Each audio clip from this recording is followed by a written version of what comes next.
Selamat sejahtera dan salam Malaysia Madani saya ucapkan kepada para penonton yang dikasihi sekalian.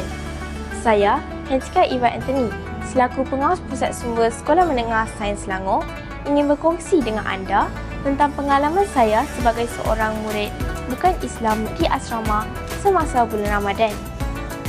Semasa bulan Ramadan, suasana di asrama berubah dengan ketara.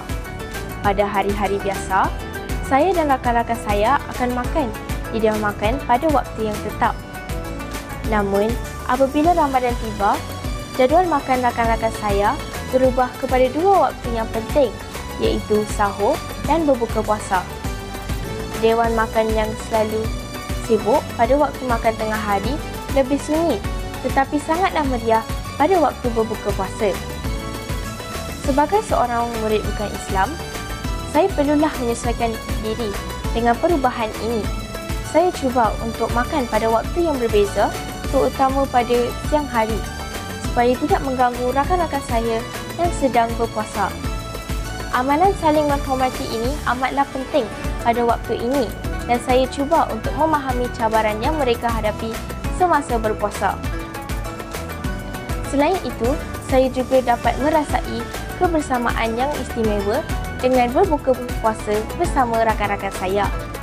Mereka secara senang hati akan berkongsi hidangan dan berbincang tentang pengalaman puasa mereka. Saya amatlah menghargai peluang ini kerana saya dapat mengetahui lebih mendalam tentang bulan Ramadan.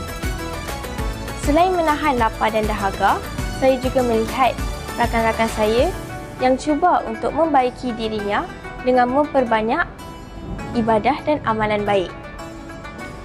Perkara ini membuatkan saya lebih menghargai semangat dan dedikasi mereka terhadap menjalankan ibadah puasa. Secara keseluruhannya, Ramadan di asrama merupakan satu pengalaman yang sangat mendalam bagi saya. Saya juga dapat mengetahui suasana di bulan Ramadan dalam kalangan masyarakat Melayu yang saya tidak dapat sebelum ini. Ia juga mengajar saya tentang betapa pentingnya amalan menghormati dan memahami agama dan kepercayaan orang lain. Itu sahaja daripada saya. Saya mengambil kesempatan ini untuk mengucapkan selamat berpuasa dan selamat menyambut Hari Raya Aidilfitri kepada semua warga Sekolah Menengah Sains Selangor. Sekian, terima kasih.